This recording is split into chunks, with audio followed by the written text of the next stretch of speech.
16名联合国人权专家周一对东突厥三维吾尔人被拘留和强迫劳动的指控表达严重关切，呼吁不受阻碍地进入中国进行实况调查，并敦促全球和国内公司密切审查其供应链。联合声明表示，他们收到的信息显示，150多家中国国内和外国注册公司涉嫌严重侵犯维吾尔族工人的人权。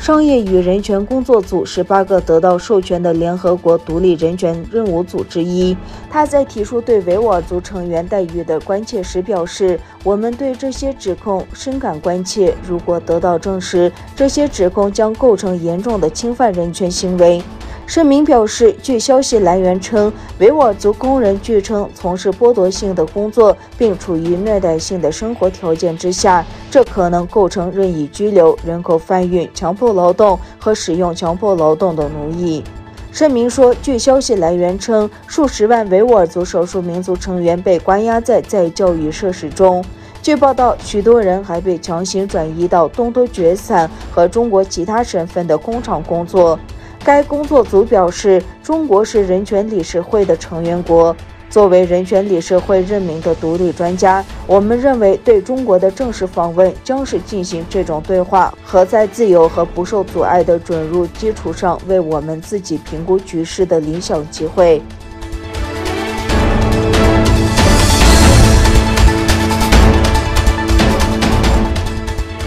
上周 H&M、耐克、阿迪达斯等多国服装企业因针对东突厥散棉花的表态，在中国遭遇消费者抵制。3月29日，所谓新疆自治区人民政府发言人徐桂香在北京针对近来服装品牌 H&M 遭抵制等问题作出回应。他表示，中国人民不好惹 ，H&M 不应将经济行为政治化。徐桂香周一表示 ，H&M 在中国正常营业即可，不应将经济行为政治化。他称，西方一些势力和组织早前制裁所谓新疆，无非认为所谓新疆棉纺织行业存在强迫劳动，但所谓新疆的棉花从整个生产、种植和销售过程均符合中国法律和市场规则，相关制裁和打压毫无道理。他指 H&M 盲目跟风，相信一些伪学者和媒体歪曲报道，还称 H&M 参与其中做帮凶。上周，英国、欧盟、加拿大和美国分别称，因为认为东突厥散存在侵犯人权的行为，对不同中国官员和机构进行制裁。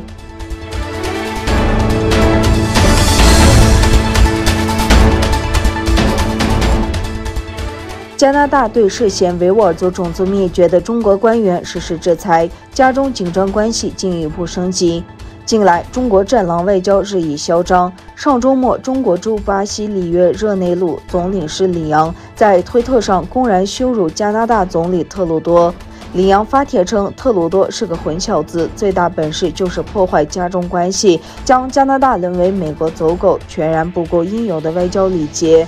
帖子中，里昂还附上特鲁多近照。另一方面，特鲁多表示，中国对加拿大国会议员实施制裁是不可接受，加拿大将继续捍卫人权。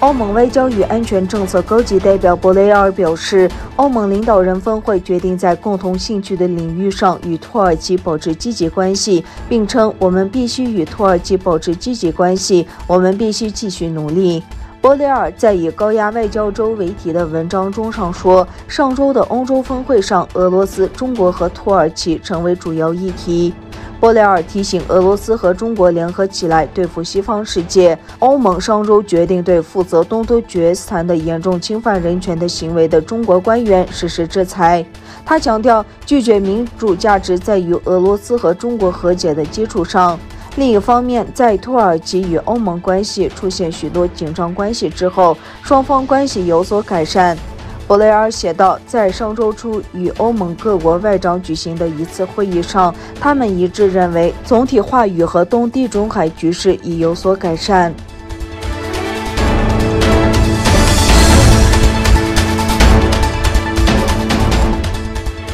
中国同阿拉伯联盟发表中阿数据安全合作倡议。中国外交部副部长马朝勋29日同阿拉伯国家联盟首席助理秘书长扎吉举行中阿数据安全视频会议，双方签署并发表中阿数据安全合作倡议。据中国媒体报道，双方一致认为，在当前数字经济迅速发展、数据和网络安全风险突出背景下，达成中阿数据安全合作倡议具有重要特殊意义，标志着双方数字领域战略互信和实务合作进入新阶段。这项倡议是在中国王毅外长访问中东之后提出的。中国国家主席习近平还通过视频电文出席了视频会议，强调了协议的重要性，并祝贺当时双方。